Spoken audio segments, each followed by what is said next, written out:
성도들이 진리의 말씀을 들을 때 신앙이 성장하고 삶에 힘겨운 문제들이 해결되는 역사가 있기를 축원합니다.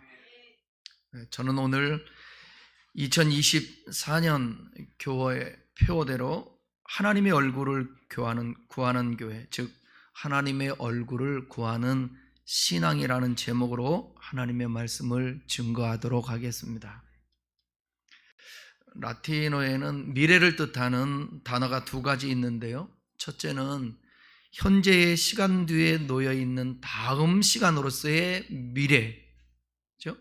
예배 끝나고 나면 이제 밥을 점심 식사를 하는 그 시간, 예를 든다면 우리 흔히 이야기하는 미래입니다. 그러니까 시간적 미래입니다. 우리가 애쓰며 만들어가는 미래, 이것을 라틴어로는 푸투룸이라고 하는데 영어 미래를 뜻하는 퓨처의 어원이 됩니다.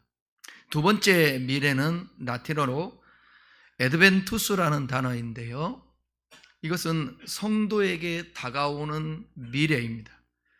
우리에게 약속된 미래, 우리를 위해서 하나님께서 계획하시고 만드신 미래입니다. 그러니까 우리에게 약속된 미래가 무엇이겠습니까? 우리는 심판과 징계라는 것도 분명히 있지만 하나님의 원 의도와 마음은 뭐냐? 하나님이 우리 인생들에게 디자인하시고 약속된 미래는 예를 든다면 이와 같은 성경 구절을 읽으면 좀 이해되지 않을까요? 에레미야 29장 11절로 13절을 다 같이 함께 읽겠습니다. 여호와의 말씀이니라. 너희를 향한 나의 생각을 내가 아나니 평안이요 재앙이 아니니라. 너희에게 미래와 희망을 주는 것이니라. 너희가 내게 부르짖으며 내게 와서 기도하면 내가 너희들의 기도를 들을 것이요 너희가 온 마음으로 나를 구하면 나를 찾을 것이요 나를 만나리라. 약속된 미래는 재앙이 아니라 평안입니다. 믿습니까? 그리고 희망입니다. 또 기도할 때 들어주시고 하나님을 찾으면 만나 주시겠다고 약속하셨습니다. 이보다 더 큰 축복의 약속이 어디 있겠습니까? 에레미야 29장의 말씀은 하나님께서 이스라엘 백성들을 포로에서 돌아오게 하시겠다고 하는 것입니다. 이 약속이 성취되면 얼마나 행복했겠습니까? 그런 은혜가 우리 큰나무교회 교우들에게 함께 하시기를 바랍니다. 억압과 착취와 타향에서 온갖 고생을 하는데 고향 땅으로 돌아갈 약속이 생긴 것입니다. 그 약속이 성취되려면 오늘을 잘 살아내야 합니다. 하나님의 음성을 듣고 오늘 내가 어떤 태도와 반응을 해야 될 것인가? 하나님의 말씀을 어떻게 수용해야 될 것인가? 하나님 말씀을 가지고 지금 주어진 상황을 어떻게 이겨내고 극복할 것인가?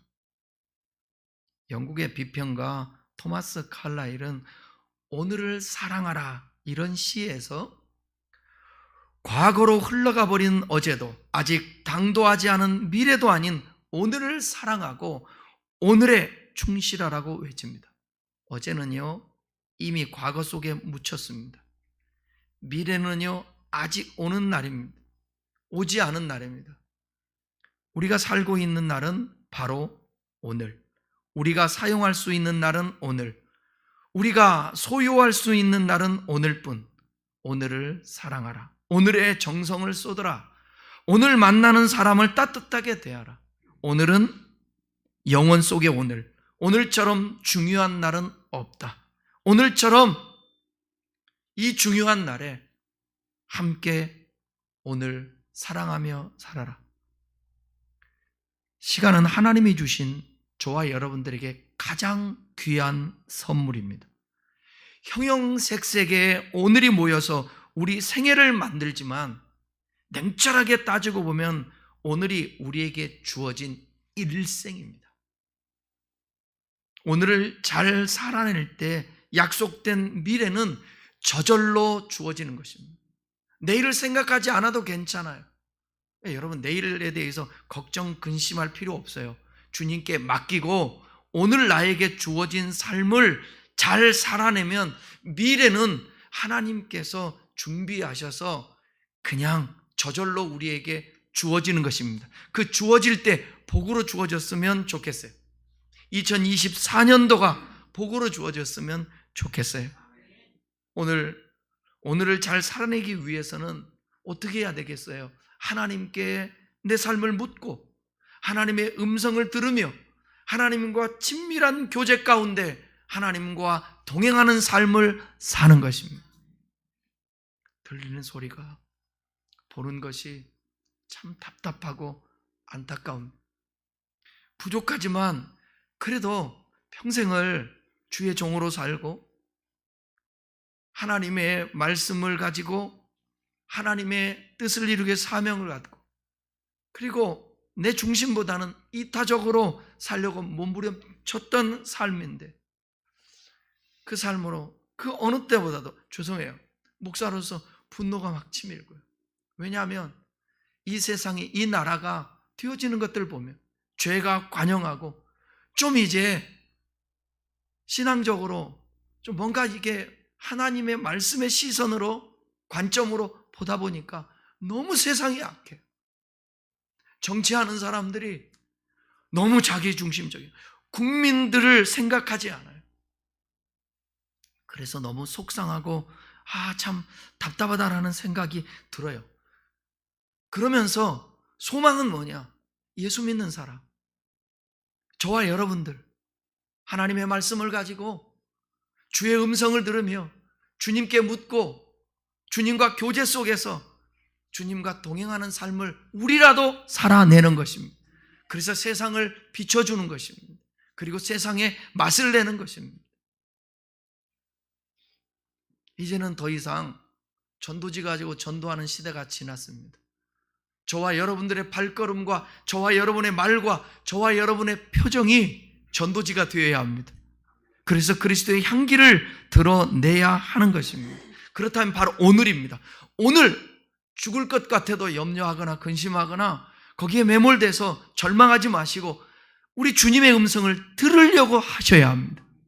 주님이 뭐라고 말씀하시는지. 오늘 함께 읽은 본문에서 다윗은 이렇게 고백합니다. 27장 7절 같이 한번 읽어보겠습니다. 여호와여, 내가 소리내어 부르짖을 때에 들으시고 또한 나를 긍휼히 여기사 응답하소서. 다윗은 응답을 비는 기도를 시작합니다.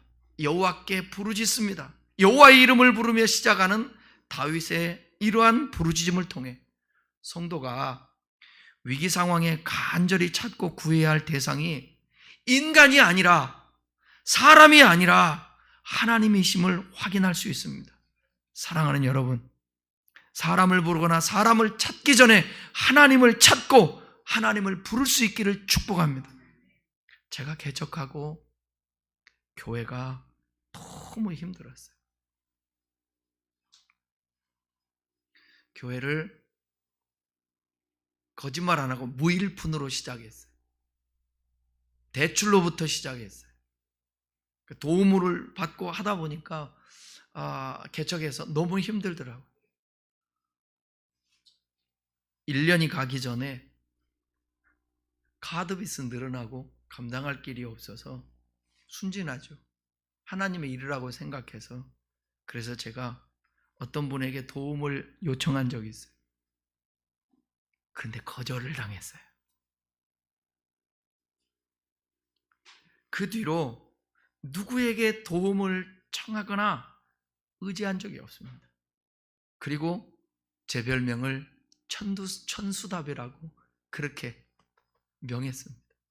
나 하나님이 공급하시지 않으면 살 수 없고 하나님이 주시지 않으면 나는 이 사역도 할 수 없다.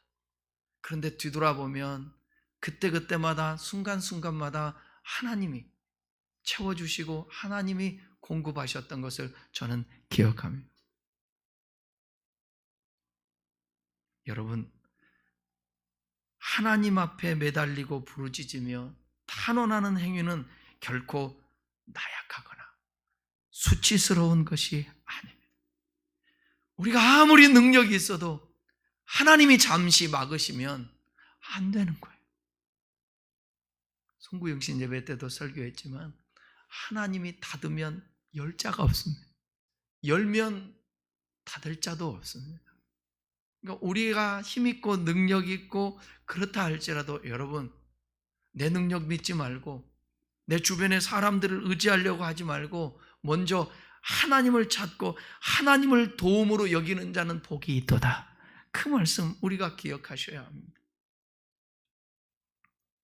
하나님께 부르짖는 데에는 자기 자신의 능력만을 내세우는 교만을 버리고요, 하나님을 전적으로 의지한다라는 믿음이 묻어 있는 것입니다. 사람이 우리에게 있어서 사람은 누구나 한계를 가지고 있습니다. 사람은 현실적으로 억울한 일, 감당하기 어려운 문제로 인해 힘겨워할 수밖에 없는 유한한 존재입니다. 이런 경우 믿음을 가지고 하나님 앞에 나아가게 된다면 그 문제를 해결받을 수 있다는 것입니다. 본문에서 내가 부르짖을 때에, 부르짖다라는 이 단어는 카라라는 단어인데 부르짖다, 외치다 그런 뜻을 갖고 있습니다. 이것은 혼신의 힘을 다해 하나님께 메어 달리는 간절한 기도를 의미합니다. 다윗은 하나님을 향해서 전심을 다했다, 간절했다, 사모했다 이런 표현을 합니다. 하나님께서 이스라엘 백성들을 애굽에서 출애굽시킨 이후에 모세를 통해서 그들에게 주신 말씀이 뭐냐? 너희는 하나님을 섬기는데 대충 섬기지 마라. 여러분, 이거 우리 너무 매너리즘에 빠져 있는데 이 말씀 꼭 기억하셔야 합니다. 하나님을 섬기는 일에 있어서는 마음을 다해야 합니다. 뜻을 다해야 합니다. 정성을 다해야 합니다. 힘을 다해야 합니다. 그렇기 때문에 예배든 우리가 하나님을 섬기는 일이든 나 자신을 늘 점검하며 내 태도와 주님을 향한 나의 중심과 마음은 어떠한지. 하나님에게는 대충대충이 없습니다. 하나님을 섬길 때는 목숨을 다하라. 다윗은 하나님 앞에 나아갈 때에 어쩔 때는 조용히 묵상하며 나의 입술의 모든 말과 나의 마음의 묵상이 주께 연락되기를 원하네. 때로는 읊조리기도 하고 때로는 조용조용히 주님 앞에 고백도 하고 묵상하기도 하고, 그렇지만 어쩔 때는 하나님 앞에 간절하게 부르짖을 때도 있단 말이에요. 이 모든 표현은 하나님을 사모하는 것. 우리 성도들이 좀 간절했으면 좋겠어요. 네, 간절했으면 좋겠어요. 시편 119편 145절에서 147절을 한번 읽어보겠습니다. 여호와여, 내가 전심으로 부르짖으오니 내게 응답하소서. 내가 주의 교훈들을 지키리이다. 내가 주께 부르짖었사오니 나를 구원하소서. 내가 주의 증거들을 지키리이다. 내가 날이 밝기 전에 부르짖으며 주의 말씀을 바라싸오니. 시인은 전심으로 부르짖습니다. 그만큼 간절했다라는 거예요. 구하는 태도보다 더 중요한 것은 간절함입니다. 간절함. 다윗은 자신의 마음과 뜻과 힘을 다해 하나님의 긍휼하심과 도우심을 간구하는 다윗의 간절함을 엿볼 수 있습니다.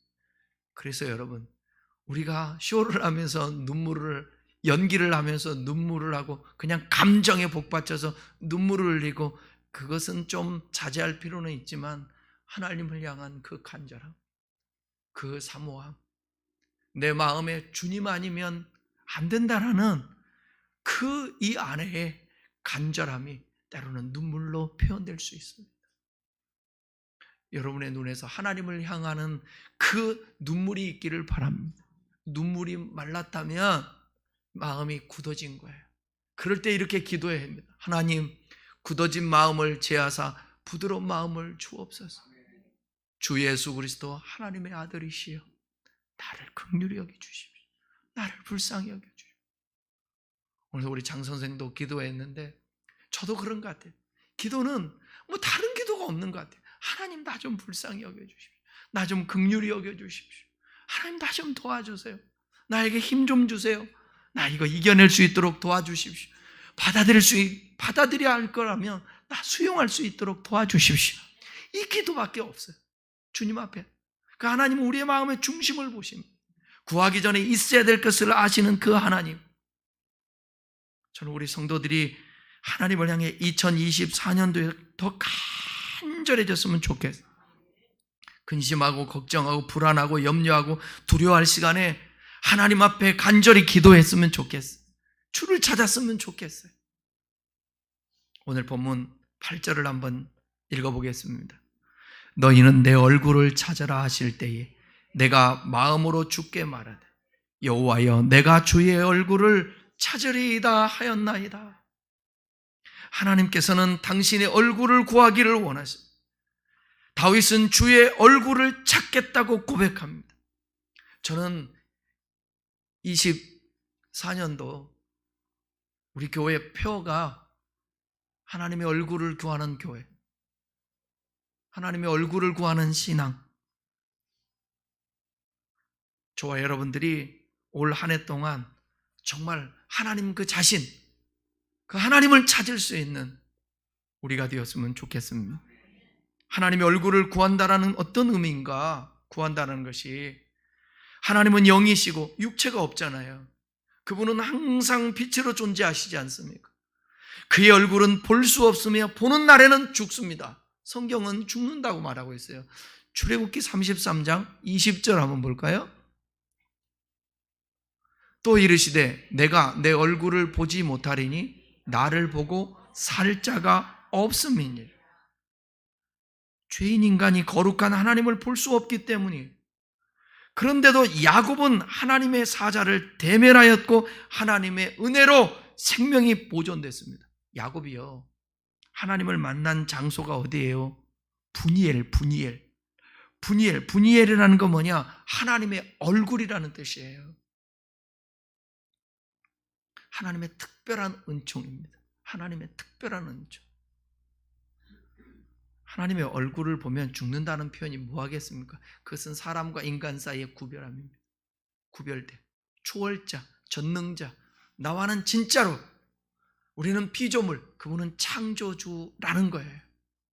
그런데 여러분, 그런데 그 하나님이신 예수님께서 자기를 비하 케노시스에서 이 땅에 오셔서 사람과 같이 되시고 우리와 만나주시고 우리를 체휼하시고, 다시 말하면 동정하시고 임마누엘 함께 하시는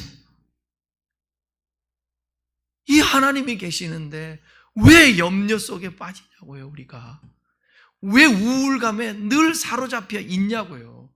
순간순간이면 모르겠습니다.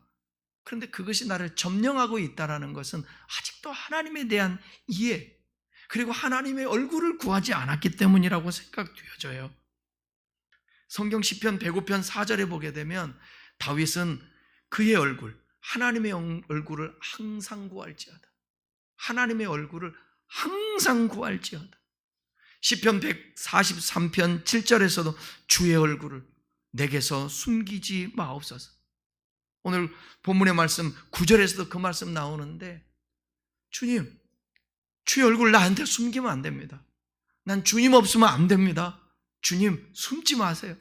그런데 어느 날 주님이 침묵하시고 주님이 숨어버리세요. 말씀을 안 하세요. 내가 못 보는 것이지 하나님이 등을 돌린 게 아니에요. 뭔가 이유와 섭리 때문에 멀찍이 그를 바라보고 있습니다. 숨어서. 그러니까 다윗이 미치는 것입니다. 하나님 언제까지입니까? 왜 내가 부르짖어도 가만히 있고 그렇습니까?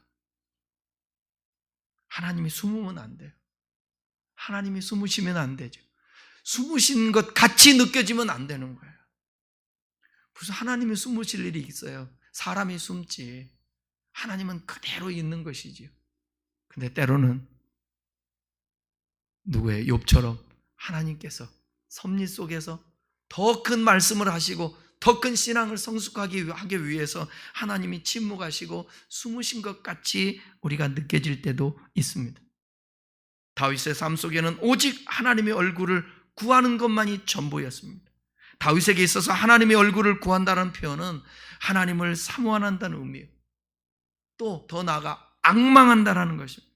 그리고 하나님의 명령대로 순종하겠다라는 선언입니다.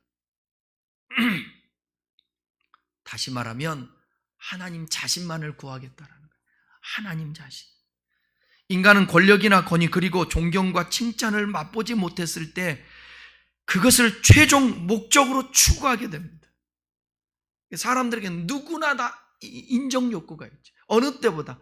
그래서 여러분, 지금은 누구를 비난하거나 누구를 책망하거나 탓하거나 하기보다도 누구든지 거짓말해서 보태라는 얘기가 아니라 격려하는 것, 잘못하는 것보다 잘하는 것, 칭찬하는 것이 매우 중요합니다. 그래서 책망이라든지 지적이라든지 이런 것은 뭘로 받아야 되냐? 사람으로 받는 것이 아니라 성경 말씀으로 받든지 아니면 목회자든지 지도자들을 통하여서 설교하는 소리를 통하여서 내가 때로는 지적을 받고 비판도 받고 전하는 자신도 마찬가지. 여러분 주변에 좋은 사람과의 관계를 가지려면 절대로 비난하거나 책망하지 마시고 격려하고 칭찬할 수 있기를 바랍니다. 그것이 심리적으로 모든 사람들이 원하는 거예요. 제가 처음에 학교 가서는 적응을 못했어요. 왜 적응을 못했냐면 누구도 부정적인 얘기를 안 하는 거예요. 항상 격려하고 항상 그 사람 편에서 이해하며, 이게 상담에 있어서 가장 중요한 게 진정성이고 공감해 주는 거거든요. 공감하고 이해해 주는 것이거든요. 사람은 그런 인정 욕구가 있기 때문에 칭찬받고 싶어. 그래서 권위를 가지려고 그러고, 그래서 자기 영향력을 끼쳐서 존재를 드러내려고 권력을 갖게 되는 것입니다. 그러나 그런 것들을 맛보고 나면 그것이 아무것도 아니라는 것을 터득하게 됨을 다윗이 보여주고 있습니다. 다윗은 골리앗을 무너뜨리고 백성들로부터 사울은 천천히요 다윗은 만만이라는 극치의 영광 대접을 받았습니다. 그러나 권력의 무상함을 통해서 그런 것들은 적들의 시기의 대상이 되고 지나가는 바람 같은 것임을 깨닫게 되었습니다. 그래서 사람의 칭찬이나 추앙에 감사하는 그런 자리에 머무르지 않고 다윗은 더 나아가 그것은 신앙이 어릴 때이고 내가 성숙하지 못할 때지, 이제는 하나님의 얼굴을 구하는 자리에 이르게 된 것입니다. 그래서 오늘 시편 27편 길어서 다 읽지 않았는데 4절 아주 제가 좋아하고 중요한 말씀입니다. 한번 같이 읽어볼까요? 4절, 내가 여호와께 청하였던 한 가지 일 곧 그것을 구하리니 곧 나로 내 생전에 여호와의 집에 거하며 여호와의 아름다움을 앙망하며 그 전에서 사모하게 하실 것이라. 이것이 하나님의 얼굴을 구하는 사람의 모습입니다. 여러분은 하나님께 한 가지만 구해야 한다면 무엇을 구하겠습니까? 다윗은 한 가지 주님 앞에 구하는데 내 생전에 여호와의 집에 거하며 여호와의 아름다움을 앙망하며 그 전을 사모하며, 이게 다윗의 한 가지 소원, 한 가지 구하겠다. 다윗처럼 구하실 수 있겠습니까? 우리가 소원하는 그 기도가 오늘 저와 여러분들에게 하나님이 너의 소원이 무엇이니 내가 무엇을 들어줄까 할 때에 내 안에서 생각지 않고 바로 나오는 그 소원이 저와 여러분의 신앙의 수준입니다. 이건 어떻게 할 수가 없어요. 우리의 마음이 드러나는 거니까, 소원이 드러나는 거니까. 다윗의 소원은 한 가지 구하는 것이 말씀드렸죠. 그럼 저와 여러분의 한 가지 소원, 이게 저와 여러분의 신앙 수준이에요. 다윗은 하나님의 구원을 경험한 자로 하나님의 기름 부음을 받은 자로서 그가 구하고 사모하고 앙망해야 하는 초점을 발견하게 된 것입니다. 내 평생에 여호와의 집에 살면서 그의 아름다움을 보고 그의 얼굴을 보기를 원합니다. 후에 다윗의 아들 솔로몬도 성전을 짓고 나서 역대하 7장 14절에서 이렇게 고백을 해요. 함께 읽겠습니다. 내 이름으로 일컫는 내 백성이 그들의 악한 길에서 떠나 스스로 낮추고 기도하여 내 얼굴을 찾으면 내가 하늘에서 듣고 그의 죄를 사하고 그들의 땅을 고칠지. 성전을 지어놓고 성전 자체가 중요한 것이 아니라 성전에 거하시는 그 하나님의 얼굴을 찾는 것입니다. 그럴 때 재앙에서 하나님께서 회복되게 만들고 그 땅을 고쳐주신다.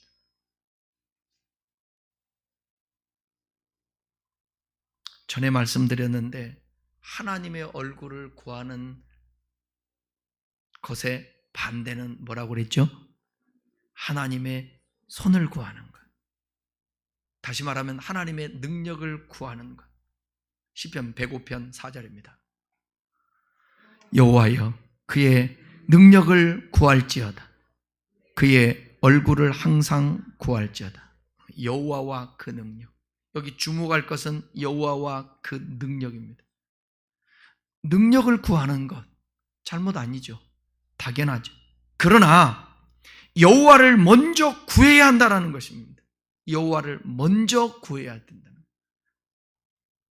부모 자식 간에 있어서 자식이 부모이니까 나를 낳아주시고 나의 근본 자체이니까 좋고 잘 섬겨야지. 부모가 가지고 있는 유산 그것 때문에 잘 섬긴다고 한다면 잘못이죠. 그의 얼굴을 구하는 것은 하나님이 우리의 수단이 아니라 목적이라는 거예요.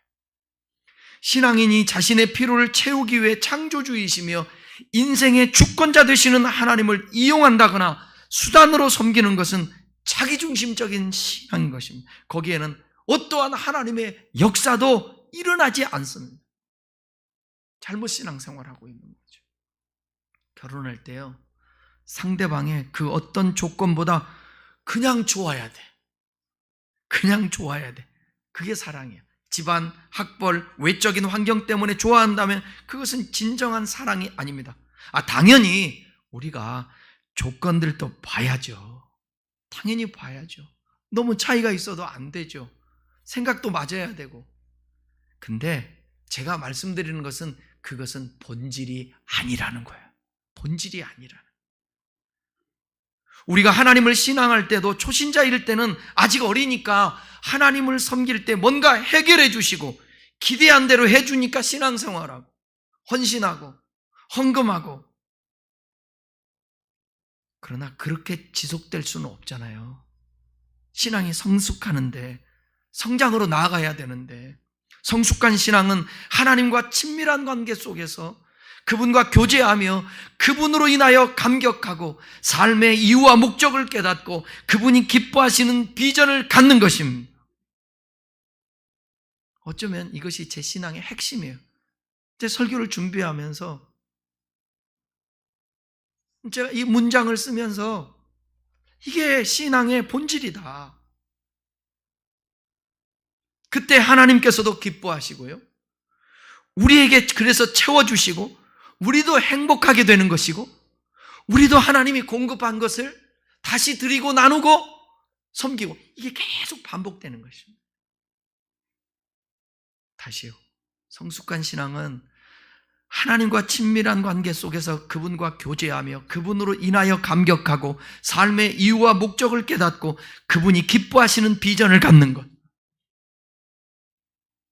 다윗은 하나님의 얼굴과 관련해서 더욱 간절하게 기도합니다. 9절을 10절을 읽겠습니다.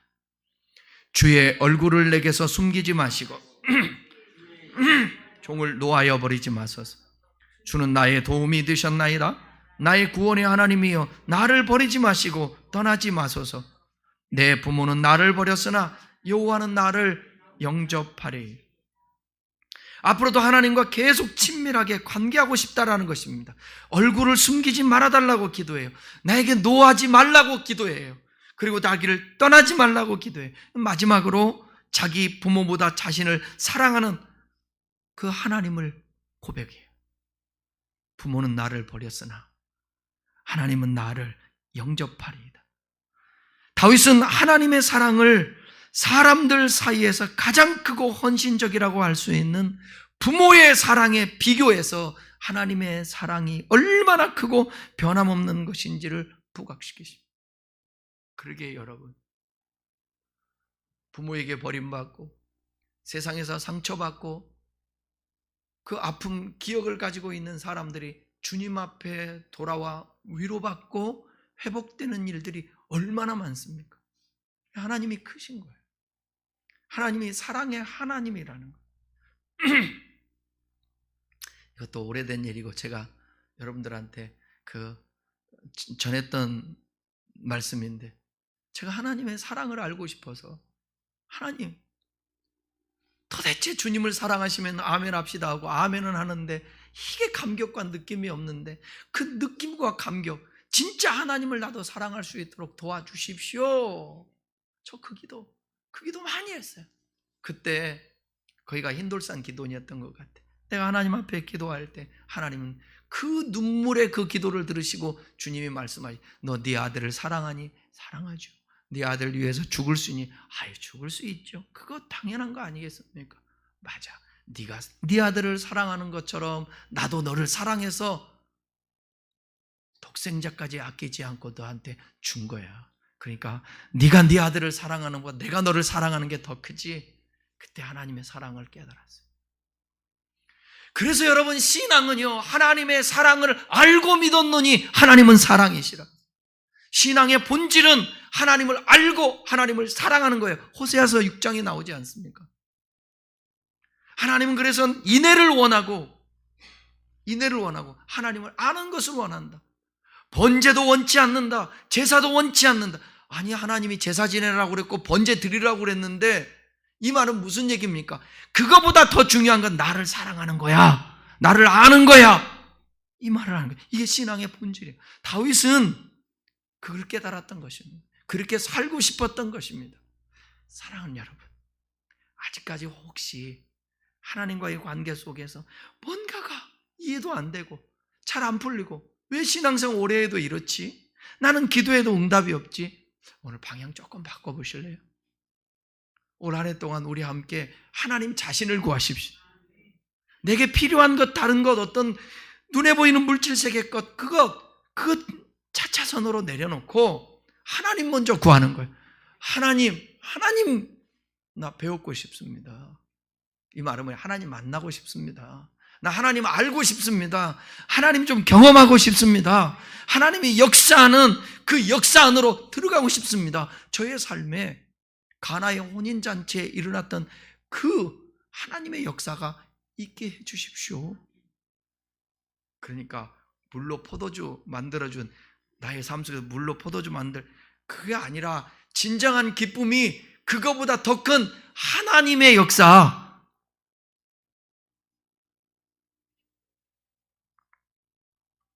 이사야 49장 한 절 읽으면서 말씀 마무리하겠습니다. 여인이 어찌 그 젖먹는 자식을 잊겠으며 자기 태에서 난 아들을 긍휼히 여기지 않겠느냐. 그들은 혹시 잊을지라도 나는 너를 잊지 아니할 것이다. 이 말씀이 믿어지는 사람은